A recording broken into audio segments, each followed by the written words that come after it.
Hello. Hope you are doing well. हम लोग आज टॉपिक करने वाले प्रोजेक्टाइल मोशन, और हम जानते हैं कि इस टॉपिक से का जो रेलेवेंस होता है हमारे जेई मेन और एडवांस के एग्जाम के पॉइंट ऑफ व्यू से बहुत ही ज्यादा होता है। अगर इसके कॉन्सेप्ट्स क्लियर हो तो इसके सवाल कभी भी छूटते नहीं है, काफी स्ट्रेट फॉरवर्ड क्वेश्चन आते हैं। तो आज हम लोग प्रोजेक्टाइल मोशन के बारे में कुछ बेसिक्स कॉन्सेप्ट्स है वो जानेंगे, और साथ ही साथ उस पर बेस्ड बहुत सारे क्वेश्चन का प्रैक्टिस करेंगे 5 to 6, सो दैट आपका जो फंडामेंटल है प्रोजेक्टाइल मोशन का वो आज क्लियर हो जाए। अगले 25 से 30 मिनट के जो ड्यूरेशन होगा उतना आप लगाएंगे तो ये जो कॉन्सेप्ट्स है आपके अच्छे से क्लियर हो जाएंगे। तो क्या है ये जानने के लिए देखते हैं जरा।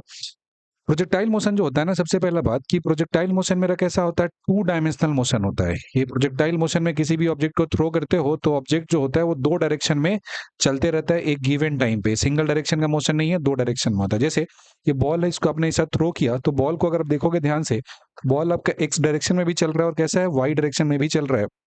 तो बॉल का मोशन दोनों डायरेक्शन में हो रहा है। अभी जो बॉल का मोशन दोनों डायरेक्शन में हो रहा है, इसमें कुछ कुछ चीजें नोटिस करने वाली बात है कि ऑब्जेक्ट को हमने थ्रो किया है तो सबसे ज्यादा अपने जगह से ऊपर जा सकता है, इतना ही डिस्टेंस जा सकता है, that is called the maximum height हो सकता है। हमने जो ऑब्जेक्ट है इसको थ्रो किया है, इससे कितना दूरी पे जाके गिरता है, इसको रेंज कहते हैं। हमने यहाँ से थ्रो किया है, उसके बाद ये पूरा का पूरा काम को कंप्लीट करने में जो टाइम लगता है उसको टाइम ऑफ फ्लाइट कहते हैं। जैसे हमने वर्टिकल मोशन में पढ़ा था, यहाँ भी उस तरह के कॉन्सेप्ट्स आपको मिल जाएंगे। X axis, Y axis, Z axis दिया हुआ है, लेकिन इसको थ्रो करेंगे तो एक प्लेन में चलेगा जहां पे सिर्फ और सिर्फ एक्स और वाई कोऑर्डिनेट होगा, वो चेंज करता है। यहाँ पे जो ऑब्जेक्ट है आपका एक्स एक्सिस में भी चल रहा है, वाई एक्सिस में चल रहा है, इसीलिए हम लोग इसको मोशन इन प्लेन कहते हैं। और इसमें जितना ऊपर तक ये जाता है पूरे मोशन में, उसे कहते हैं हम लोग क्या, इसे हम लोग कहते हैं मैक्सिमम हाइट कहते हैं। ऑब्जेक्ट जब चलना शुरू किया तो ऑब्वियस सी बात है इसका वेलोसिटी एक एक्स डायरेक्शन में भी होगा, दूसरा वेलोसिटी किधर होगा, वाई डायरेक्शन में भी होगा। तो ऑब्वियस सी बात है कि ऑब्जेक्ट होता है उसको किसी एंगल थीटा पे आप थ्रो करते हो। जो थीटा पे थ्रो करते हो तो इसका पाथ इस तरीके का दिखता है। इसमें एक हिडन फैक्ट है जिसको आपको जानना है कि जो ऑब्जेक्ट है आपने उसको थ्रो कुछ इस डायरेक्शन में किया है, और एक्सेलरेशन ड्यू टू ग्रेविटी यहाँ पे ये लग रहा है, ठीक है ना। एक्सेलरेशन और इनिशियल वेलोसिटी यू के बीच का जो एंगल है वो ना 90 डिग्री है ना 180 डिग्री है, इसके बीच में कुछ और दिया हुआ है। मतलब इसमें क्या होता है, प्रोजेक्टाइल मोशन में जो इनिशियल वेलोसिटी है, इनिशियल वेलोसिटी का जो आपका एंगल ऑफ प्रोजेक्शन होता है, इसी को इनिशियल वेलोसिटी बोल, क्या डायरेक्शन बोलते हैं, यहाँ पे थीटा हो गया, और जी यहाँ पे लग रहा है तो 90 डिग्री ये हो गया। तो acceleration due to gravity and initial velocity के बीच में जो एंगल दिया है वो एंगल कितना है, 90 डिग्री से ग्रेटर है, 180 से कम दिया हुआ है। तो ये कंडीशन होता है। मतलब इसमें क्या होता है कि एंगल बिटवीन, अगर प्रोजेक्टाइल मोशन होना है तो इसके लिए क्या होता है, angle between u and g, initial velocity and जो acceleration due to gravity theta है, इसका वैल्यू ना तो 90 डिग्री होना चाहिए, ना इसका वैल्यू 0 डिग्री होना चाहिए, ना इसका वैल्यू 180 डिग्री होना चाहिए। और इस तरीके से किसी ऑब्जेक्ट को थ्रो करते हो तो इसके मोशन को कहते हैं प्रोजेक्टाइल मोशन होता है। और इस मोशन में जो ऑब्जेक्ट का पाथ होता है वो कैसा होता है, तो ऑब्जेक्ट का पाथ का पैराबोलिक होता है। समझ के बाद बेसिक कॉन्सेप्ट क्लियर है। Projectile motion is basically 2 dimensional motion होता है जिसमें initial velocity and acceleration due to gravity के बीच का एंगल ना 0 डिग्री होता है, ना 90, ना 180, इसके अलावा कोई भी एंगल होता है। तो ऑब्जेक्ट जो पाथ फॉलो करेगा पैराबोलिक पाथ में मोशन करेगा, और इसके मोशन को हम लोग प्रोजेक्टाइल मोशन के नाम से जानते हैं। उम्मीद करते हैं बात समझ में आ गई होगी। तो थोड़ा सा और डिटेल में प्रोजेक्टाइल मोशन के बारे में जरा जानते हैं। हमने मान लिया कि किसी ऑब्जेक्ट को यहाँ से यू स्पीड से हमने थ्रो किया है, तो पॉइंट ऑफ प्रोजेक्शन पे अगर मान लिया इसका एंगल कुछ थीटा दिया हुआ है, तो हॉरिजॉन्टल में यू कॉस थीटा होगा, वर्टिकल में क्या होगा, यू साइन थीटा होगा। और पूरे मोशन के दौरान इस पे एक्सेलरेशन ड्यू टू ग्रेविटी यानी कि जी का जो डायरेक्शन होता है वो किधर होता है, जी का डायरेक्शन ऐसा डाउनवर्ड में होता है। एक्सेलरेशन ड्यू टू ग्रेविटी में ऐसा डाउनवर्ड में होता है। इसकी वजह से क्या होता है कि इसका जो वर्टिकल कंपोनेंट होता है वो चेंज करता है, लेकिन जो हॉरिजॉन्टल कंपोनेंट होता है ये हमेशा थ्रू आउट द जर्नी होता है, यू कॉस थीटा ही रहता है। इनफैक्ट यहाँ स्ट्राइक करेगा, इस जगह भी वर्टिकल कितना रहता है और हॉरिजॉन्टल कितना रहता है, यू कॉस थीटा रहता है। तो किसी ऑब्जेक्ट को जब थ्रो करते हो ये स्पीड से, तो इसके पास 2 कंपोनेंट होता है। एक कंपोनेंट कैसा होता है, एक्स डायरेक्शन में होता है, और दूसरा कंपोनेंट किधर होता है, वाई डायरेक्शन में होता है। समझ में आ गई बात। तो जो एक्स डायरेक्शन में जो ऐसा कंपोनेंट हो गया, इसको क्या कहते हैं हम लोग, इसे कहते हैं हॉरिजॉन्टल कंपोनेंट कहते हैं। ये होता है हॉरिजॉन्टल कंपोनेंट होता है। इसकी खासियत क्या है, तो हॉरिजॉन्टल कंपोनेंट होता है ये कांस्टेंट रहता है थ्रू आउट द मोशन। जो हॉरिजॉन्टल कंपोनेंट है इसमें कोई चेंज देखने को नहीं मिलता है। वहीं पे वाई कंपोनेंट जो होता है इसे क्या कहते हैं, इसे वर्टिकल कंपोनेंट कहते हैं। और वर्टिकल कंपोनेंट का वैल्यू होता है थ्रू आउट द मोशन होता है, वो चेंज करता है, ठीक है, ये चेंज करता है। और जब मैक्सिमम हाइट पे पहुंच गया ना, तो मैक्सिमम हाइट मतलब उसके ऊपर नहीं जा सकता है, उस जगह पे इसका वर्टिकल कंपोनेंट का वैल्यू कितना हो जाता है, 0 हो जाता है। चीजों को सम अप करेंगे, कोई भी पार्टिकल होता है कि इसको किसी थीटा एंगल पे हॉरिजॉन्टल से अगर हम थ्रो करते हैं, तो उस केस में उस ऑब्जेक्ट का जो हॉरिजॉन्टल कंपोनेंट वेलोसिटी का होता है वो चेंज नहीं करता है, हॉरिजॉन्टल कंपोनेंट जैसा रहता है वैसा ही रह जाता है। आई मीन जो कांस्टेंट है। वहीं पे वर्टिकल कंपोनेंट यानी कि यू साइन थीटा होता है, वो through out the motion change करते रहता है। पहले घटता है, स्टार्टिंग में यू साइन थीटा होता है और घटते घटते मैक्सिमम हाइट पे 0 हो जाता है, और फिर नीचे जब पहुंचेगा दोबारा जब आके ग्राउंड को हिट करेगा तो सेम जो इनिशियल वेलोसिटी था उसी वेलोसिटी से यहाँ पे ये हिट कर देगा, चेंज करेगा you cos u sine theta मतलब वर्टिकल कंपोनेंट। और जो हॉरिजॉन्टल कंपोनेंट होता है यू कॉस थीटा वो चेंज नहीं करता है थ्रू आउट द जर्नी, उसका जो वैल्यू होता है वो कांस्टेंट रहता है, क्योंकि एक्सेलरेशन जो लगता है वो किधर लग रहा होता है, वर्टिकल डायरेक्शन में लग रहा होता है। हॉरिजॉन्टल डायरेक्शन में यहाँ पे कोई भी एक्सेलरेशन नहीं होता है। समझ में आ गई बात? तो ये हमारा प्रोजेक्टाइल मोशन के लिए बहुत ही फंडामेंटल सा बात हुआ। अब अगर मोशन हो रहा है तो यहाँ पे 3 टर्म हमें जानने के लिए मिलता है। क्या क्या टर्म जानने को मिलता है? अगर किसी भी प्रोजेक्टाइल को आप थ्रो करते हो तो इसके पास टर्म सबसे पहला और सबसे बेसिक टर्म होता है, वो क्या होता है? टाइम ऑफ फ्लाइट होता है। यानी कि एक्स एक्सिस हो गया और वाई एक्सिस हो गया, किसी ऑब्जेक्ट को अगर यू स्पीड से हम थ्रो कर देते हैं तो ऑब्जेक्ट ऐसा चलता हुआ जाएगा और नीचे की तरफ ऐसा आ जाएगा। और लेट से कंपोनेंट कितना दिया है? थीटा एंगल पे है, इसका कंपोनेंट यू कॉस थीटा इधर हो जाएगा और यू साइन थीटा किधर हो जाएगा? इधर हो जाएगा। यू कॉस थीटा हॉरिजॉन्टल हो गया और यू साइन थीटा कैसा हो गया? वर्टिकल हो गया। और ये चलते चलते कहाँ पहुंच गया? अपने मैक्सिमम हाइट पे यहाँ पहुंच चुका है। इस जगह पे बात करोगे तो वेलोसिटी का वाई कंपोनेंट कितना हो जाता है? 0 हो जाता है, और एक्स कंपोनेंट कितना रहता है? यू कॉस थीटा ही रहता है। जिस वक्त एक ग्राउंड को हिट करता है इस जगह इसका वाई कंपोनेंट कैसा रहता है? अगेन यू साइन थीटा जितना से आपने थ्रो किया वो रहता है। और हॉरिजॉन्टल कंपोनेंट तो कहना ही क्या, इसका हमेशा पूरे जर्नी में यू कॉस थीटा रहता है। ठीक है ना? तो ये हमारा पॉइंट हो गया। इसमें सबसे पहला पॉइंट जो हमसे निकालने के लिए मिलता है वो सबसे पहला पॉइंट क्या होता है? इसका नाम होता है टाइम ऑफ फ्लाइट होता है, कि प्रोजेक्टाइल को आपने थ्रो किया है तो इसका टाइम ऑफ फ्लाइट यानी कि टी क्या है। तो बताइए, जहां से हमने थ्रो किया यहाँ भी इसका वाई कंपोनेंट का वैल्यू कितना हो जा रहा है? 0 हो जा रहा है। जिस जगह से थ्रो किया वाई कंपोनेंट 0, और जहां पे पहुंच रहा है यहाँ पे भी वाई कंपोनेंट कितना हो जा रहा है? 0 हो जा रहा है। मतलब there is no displacement in Y direction, there is no displacement along Y direction. तो आप सिंपली इक्वेशन लगा दो किधर की तरफ? वाई डायरेक्शन में। कौन सा इक्वेशन? एकदम बेसिक सा फॉर्मूला, एस बराबर यू टी प्लस कितना? Half A T square. तो डिस्प्लेसमेंट तो 0 हो गया, और वाई डायरेक्शन का इनिशियल कंपोनेंट कितना दिया है? तो ये यू साइन थीटा दिया है, इनटू में टी हो जाएगा, माइनस में हाफ हो जाएगा, because acceleration due to gravity किधर लगता है? नीचे लगता है। ऑपोजिट डायरेक्शन दिया है तो क्या लेना पड़ेगा? साइन मुझे नेगेटिव लेना पड़ेगा। तो माइनस में हाफ हो जाएगा और ये कितना हो जाएगा? जी टी स्क्वायर हो जाएगा। जरा से इसको सॉल्व कर दोगे तो कितना आ जाएगा? जी टी स्क्वायर का वैल्यू कितना हो जाएगा? ये जी टी स्क्वायर बाई 2 हो जाएगा, बराबर में हो जाएगा यू साइन थीटा हो जाएगा, और मल्टीप्लाइड बाई टाइम कितना हो गया? टी हो गया। टी से टी कैंसिल कर देंगे तो टाइम टी का वैल्यू कितना हो जाएगा? This is 2 you sine theta divided by कितना हो जाता है? जी हो जाता है। तो अगर किसी भी प्रोजेक्टाइल को थ्रो करते हो ना तो उसका टाइम ऑफ फ्लाइट यानी कि टोटल जो जर्नी करने का टाइम लगता है, ये कितना लगता है? 2 यू साइन थीटा बाई जी लगता है। याद रहेगा, 2 यू साइन थीटा बाई जी लगता है। अच्छा, इसके आधा जर्नी होता है ऊपर जाने का, इसको एसेंट कहते हैं, और नीचे आने को डिसेंट कहते हैं। ऊपर जाने को एसेंट कहते हैं, नीचे जाने को डिसेंट कहते हैं। तो ऊपर जाने का टाइम यानी कि टाइम ऑफ एसेंट होता है, वो टोटल टाइम का आधा हो जाता है, यानी कि यू साइन थीटा बाई जी हो जाता है। वहीं पे नीचे आने का टाइम होता है, उसको बोलते हैं टाइम ऑफ डिसेंट कहते हैं, और ये वैल्यू कितना हो जाता है? तो ये भी यू साइन थीटा बाई जी होता है। मतलब ऊपर जाने का टाइम भी यू साइन थीटा बाई जी, और नीचे आने का टाइम भी कितना हो जाता है? U sine theta by G. So this is called the time of ascent and time of descent होता है। ऊपर जाने का टाइम और नीचे जाने का टाइम यहाँ मिल गया। सो this is called the time of flight. किसी भी प्रोजेक्टाइल को थीटा एंगल पे थ्रो करते हैं तो टाइम ऑफ फ्लाइट का वैल्यू कितना होता है? 2 यू साइन थीटा बाई जी। अगर यही वर्टिकल मोशन होता है तो थीटा का वैल्यू 90 पुट कर दो तो 2 यू बाई जी यहाँ पे हमारा जो टाइम है वो आ जाएगा, जो कि पहले से वर्टिकल मोशन में हमने पढ़ा हुआ है। इसके बाद जो यहाँ पे नेक्स्ट पॉइंट हमें पढ़ना है वो क्या पढ़ना है? ये हमें पढ़ना है मैक्सिमम हाइट के बारे में। यहाँ पे जानना है कि अगर किसी भी प्रोजेक्टाइल को थ्रो करते हैं तो थ्रो किए गए प्रोजेक्टाइल का मैक्सिमम हाइट का वैल्यू क्या होता है? मैक्सिमम हाइट यानी कि एच मैक्स हमें यहाँ पे देखना है। एच मैक्स का मतलब क्या हुआ कि जैसे ये दिया है, मेरा ऑब्जेक्ट दिया है, ये इसका एक्स एक्सिस हो गया और ये कैसा हो गया? वाई एक्सिस हो गया। अगर यू स्पीड से इसको थ्रो करते हैं और एंगल ऑफ प्रोजेक्शन कितना दिया है? थीटा दिया हुआ है, तो ये चलता हुआ गया और ऐसे नीचे की तरफ ऐसा में आ गया, ऊपर गया, और ऊपर से नीचे की तरफ चलता हुआ जमीन पे पहुंच चुका है। तो देखोगे ध्यान से, ये जो पॉइंट गया यहाँ से जमीन से चल के जितनी ऊंचाई पे, इसी को क्या बोलते हैं हम लोग? मैक्सिमम हाइट बोलते हैं कि नहीं बोलते? ऑब्वियस ही बात है, मैक्सिमम हाइट बोलते हैं। यू दिया है तो इसका horizontal component you cos theta हो जाएगा, और वर्टिकल कंपोनेंट कितना होता है? यू साइन थीटा होता है। अपने मैक्सिमम हाइट पे पहुंचेंगे तो वेलोसिटी का वाई कंपोनेंट कितना हो जाएगा? 0 हो जाएगा ना। At the maximum height the Y component of velocity is 0। तो हमें मैक्सिमम हाइट निकालना है, तो वाई डायरेक्शन में अगर इक्वेशन लगा देंगे, कौन सा इक्वेशन लगाएंगे? वाई डायरेक्शन में अगर यूज करते हैं इक्वेशन भी square is equal to U square plus में कितना यूज करेंगे? 2s। तो मैक्सिमम हाइट पे पहुंचा तो 0 हो गया, और इनिशियल कंपोनेंट कितना दिया है? सो this is you sine theta, minus acceleration नीचे जा रहा है तो निगेटिव लगा देंगे, और ये क्या हो जाएगा? एच हो जाएगा। So the value of H is equal to how much, ये वैल्यू होता है you square sine square theta divided by क्या होता है 2g होता है। तो ये हमारा मैक्सिमम हाइट का वैल्यू हो गया।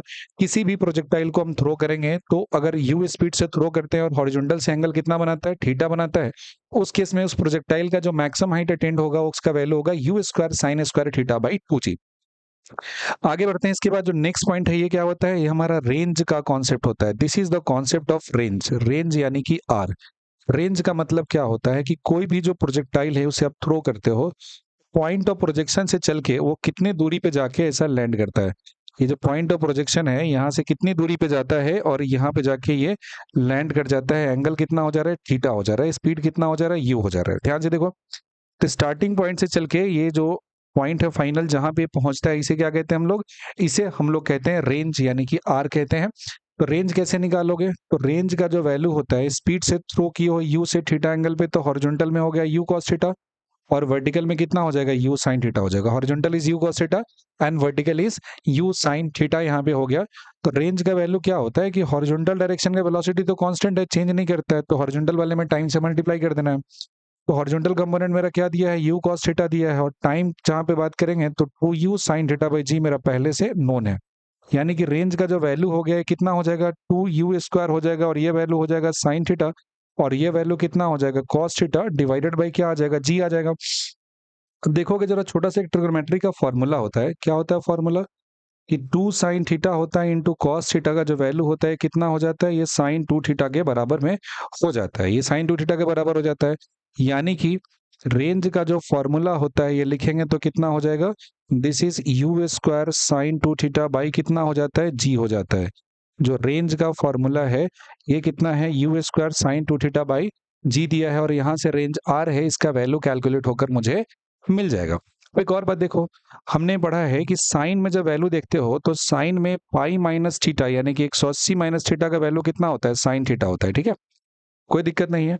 यानी कि यहाँ पे अगर हम देखेंगे जरा, range at an angle theta का जो वैल्यू होता है वो कितना हो जाएगा, U square sine 2 theta by कितना हो जाएगा, जी हो जाएगा। अब यही रेंज का वैल्यू हम दूसरे एंगल 90 माइनस थीटा पे कैलकुलेट करेंगे ना, तो ये भी सेम ही आता है। ट्वाइस ऑफ कितना हो जाएगा, 90 माइनस थीटा बाई कितना हो जाएगा, जी हो जाएगा। मतलब यू स्क्वायर 2 से 90 में मल्टीप्लाई करोगे तो कितना हो जाएगा, 180 हो जाएगा। 180 माइनस 2 थीटा हो जाएगा डिवाइडेड बाई कितना हो जाएगा, जी। मतलब फाइनली वैल्यू हो जाएगा यू स्क्वायर हो जाएगा साइन 2 थीटा हो जाएगा डिवाइडेड बाई क्या आएगा, जी आएगा कि नहीं आएगा। मतलब थीटा एंगल का प्रोजेक्शन हो तब, या फिर 90 माइनस थीटा एंगल का प्रोजेक्शन हो तब, in both the cases you will have the same range. मतलब रेंज का जो वैल्यू मिलेगा वो कैसा मिलेगा, सेम मिलेगा। कहने का मतलब क्या हुआ कि सेम स्पीड हो, अगर क्या दिया है, सेम स्पीड से अगर किसी प्रोजेक्टाइल को आप थ्रो करते हो तो 30 डिग्री के प्रोजेक्शन में जो रेंज होगा वो वही होगा जो 60 डिग्री के प्रोजेक्शन में होगा। जो रेंज 40 डिग्री के प्रोजेक्शन में होगा वही रेंज किसका हो जाएगा, 50 डिग्री के प्रोजेक्शन में हो जाएगा। दोनों का रेंज जो होता है प्रोजेक्शन का वो कैसा हो जाता है, सेम हो जाता है। बिकॉज एक एंगल थीटा दिया है तो दूसरा एंगल कितना दिया है, 90 माइनस थीटा दिया है। And that's a very good concept, काफी इंपॉर्टेंट सा पॉइंट है। देख रहे हो ना कितना क्विकली 12-13 मिनट के अंदर में हम लोगों ने यहाँ तक पॉइंट है उसे कवर कर लिया। सवाल बनाना शुरू करते हैं यहाँ से। हमारा पहला जो क्वेश्चन दिया है इसमें क्या कह रहा है कि body is projected from ground eight an angle theta. Theta angle से इसको हमने क्या किया, project from the horizontal with speed you after time T, find out position vector, velocity vector and angle made by velocity vector from the horizontal कितना हो जाएगा। एकदम general बात पे चर्चा करना है। अगर कोई भी जो ऑब्जेक्ट होता है इसे आप थ्रो करते हो, अगर ये एक्स एक्सिस दिया है और ये कितना दिया है, वाई एक्सिस दिया है, और ये स्पीड यू दिया हुआ है और एंगल कितना दिया है, थीटा दिया है, चलता हुआ चला जाएगा और यहाँ पे पहुंच जाएगा। सपोज टाइम टी पे आपका ऑब्जेक्ट ऐसा दिया हुआ है तो हर एक चीज यहाँ पे निकाल के बताना। जैसे हमने यहाँ पे क्या, दो एक ही चीज तो पता है हमें, इनिशियल वेलोसिटी पता है। इनिशियल वेलोसिटी बराबर क्या लिखेंगे, you cos theta I cap लिखेंगे, प्लस में क्या लिखेंगे, you sine theta J cap. ऐसा किसी टाइम टी पे जब बोला जाता है तो उसमें क्या करना है, हमें वेक्टर फॉर्म का यूज करना है। ये मोस्ट एक्यूरेट रिजल्ट मुझे देता है और कैलकुलेशन करना हमारे लिए क्या होता है, आसान होता है। सबसे पहले बात करना है पोजीशन वेक्टर का, तो पोजीशन वेक्टर बराबर कितना होता है, initial speed u into T होता है, प्लस में क्या हो जाता है, हाफ होता है, फिर एक्सेलरेशन ये होता है और टाइम टी स्क्वायर होता है। तो इनिशियल स्पीड का वैल्यू कितना हो जाता है, u cos थीटा हो जाता है आई कैप, प्लस में क्या हो जाता है, u sin थीटा होता है, और ये कितना होता है, जे कैप टाइम टी हो गया। एक्सेलरेशन नीचे की तरफ है तो क्या लगा दोगे, minus half G T square, downward direction को माइनस जे कैप लिखते हैं। तो इसका पोजीशन का वैल्यू कितना हो जाएगा, ये यू टी हो गया कॉस थीटा हो गया और ये क्या लगा देंगे, आई कैप लगा देंगे। प्लस में क्या हो जाएगा, यू टी हो जाएगा और ये हो जाएगा साइन थीटा हो जाएगा। माइनस में हाफ जी टी स्क्वायर हो जाएगा और ये कितना हो जाएगा, जे कैप हो जाएगा। ये कैसा हो जाएगा, जे कैप हो जाएगा। तो ये हमें क्या मिल जाएगा, पोजीशन वेक्टर है यहाँ पे मिल जाएगा। ये हमें पोजीशन वेक्टर यहाँ पे किसी टाइम टी पे हमने कैलकुलेट किया है, तो आसानी से आ गया। सिंपल सा इक्वेशन है, एस बराबर U T plus half B square. कुछ बहुत बड़ा सा काम नहीं करना है, छोटा सा काम करना है, अच्छे से करना है, रिजल्ट यहाँ पे आ जाता है। दूसरा पॉइंट बोल रहा है कि इसका वेलोसिटी वेक्टर बताइए किसी टाइम टी पे कितना हो जाएगा। तो v बराबर कितना हो जाता है, तो v का वैल्यू हो जाता है u प्लस क्या हो जाता है, at हो जाता है। Just put the value, u का वैल्यू कितना है आपके पास, u cos थीटा आई कैप दिया है, प्लस में क्या दिया है, u साइन थीटा दिया है और साथ में क्या दिया है, जे कैप दिया हुआ है। और ये क्या लगा देंगे, माइनस में gt हो जाएगा और ये कैसा होगा, जे कैप फैक्टर हो जाएगा। अब आई वाले को साथ में रख दो तो u cos थीटा हो जाएगा और ये कितना हो जाएगा, आई कैप हो जाएगा। और ये कितना हो जाएगा, u साइन थीटा हो जाएगा, माइनस में कितना होगा, gt हो जाएगा और ये कैसा हो जाएगा, जे कैप हो जाएगा। तो ऑप्शन 2 का आंसर ही आ गया, जो पार्ट 2 था सवाल का। टी टाइम पे इसका पोजीशन क्या हो जाएगा, टी टाइम पे इसका वेलोसिटी क्या होगा, हमने कैलकुलेट कर लिया। नेक्स्ट तो दिस पूछा है कि बताइए जो वेलोसिटी है हॉरिजॉन्टल से कितना एंगल बनाता है। तो tan थीटा का जो वैल्यू होता है वेलोसिटी का y कंपोनेंट बाई वेलोसिटी का x कंपोनेंट होता है। y कंपोनेंट यहाँ पे देखोगे तो कितना दिया है, this is the u sign theta minus कितना हो जाता है, gt। और वेलोसिटी का x कंपोनेंट कितना दिया है, u cos थीटा दिया है। तो जो एंगल है made by velocity vector from horizontal, time t पे जो हॉरिजॉन्टल से एंगल बना रहा है, ये भी तो निकालना आसान हो गया। अगर एक बार मुझे वेलोसिटी मालूम हो गया, once we understood the value of velocity, तो वेलोसिटी बराबर कितना हो जाता है, V Y by V X हो जाता है। वैल्यू ऑफ वेलोसिटी क्या हो जाता है, V Y by V X हो जाता है। That is simply equals to U sine theta minus G T by U cos theta हो जाता है। सॉल्व करेंगे यहाँ से तो ये बन के आ जाएगा, कोई कंफ्यूजन नहीं है, एकदम बेसिक सा करना है। जो इनिशियल कंपोनेंट लेना है और जो इक्वेशन उसे वेक्टर के फॉर्म में यूज करना है, एकदम टी टाइम पे पोजीशन, टी टाइम पे उसका वेलोसिटी, टी टाइम पे क्या एंगल होगा, ये मेरा निकल जाएगा। नेक्स्ट टू दिस, जो पीछे वाला क्वेश्चन था उसी का थोड़ा सा मॉडिफाइड फॉर्म दिया है कि बॉडी को प्रोजेक्ट करना है कितने एंगल पे, 53 डिग्री फ्रॉम वर्टिकल। ध्यान से देखना, इस लाइन पे ध्यान देना कि जब वर्टिकल से देगा ना, और हमारा आदत क्या होता है हॉरिजॉन्टल से एंगल देखने का, जब वर्टिकल से एंगल देता है तो हम कहीं ना कहीं उसमें थोड़ा सा गलती करने का जो पॉसिबिलिटी होता है उसे बढ़ा देते हैं। तो एंगल दिया 53 डिग्री विद द वर्टिकल दिया, तो हॉरिजॉन्टल से कितना डिग्री हो जाएगा, 37 डिग्री होगा कि नहीं होगा। हॉरिजॉन्टल से क्या होगा, 37 डिग्री। तो इसका वेलोसिटी कंपोनेंट लिखोगे तो 50, और cos 37 का वैल्यू कितना होता है, तो cos 37 4/5 होता है, तो 5 से कर दोगे 10, तो ये वैल्यू कितना आ जाएगा तुम्हारा, 40 मीटर पर सेकेंड आ जाएगा। वर्टिकल की बात करेंगे तो हो जाएगा 50, और साइन 37 लिखेंगे यहाँ पे। साइन 37 कितना होता है, 3/5 होता है, तो ये हो जाएगा 10, तो मल्टीप्लाई करने के बाद कितना आ जाएगा, 30 मीटर पर सेकेंड हो जाएगा। यानी कि सवाल में एक्स कंपोनेंट मेरे को मिल चुका है 40 मीटर पर सेकेंड मिल चुका है, और y कंपोनेंट हमें मिल चुका है कितना, ये मिल चुका है 30 मीटर पर सेकेंड मिल चुका है। बोला आफ्टर 2 सेकेंड बताइए इसका पोजीशन वेक्टर कितना हो जाएगा। तो पोजीशन वेक्टर कैसे लगाएंगे, यहाँ पे जो u दिया है इसका वो कितना दिया हो जाएगा, x कंपोनेंट 40 है तो लिखेंगे 40 आई कैप, और y कंपोनेंट 30 है तो 30 जे कैप। पहला पोजीशन जो लिखना है, पहले पार्ट में पोजीशन लिखना है, तो पोजीशन कितना होता है, initial velocity into T minus acceleration कितना होता है, हाफ ए टी स्क्वायर होता है। अच्छा बताओ एक्सेलरेशन कितना होगा, थ्रू आउट द मोशन इसमें जी नीचे लगता है ना, जी नीचे लगता है तो -10 मीटर पर सेकेंड स्क्वायर लिख सकते हैं ना। Value of acceleration in this case is -10 metre per second square acting in vertically downward direction में, ठीक है।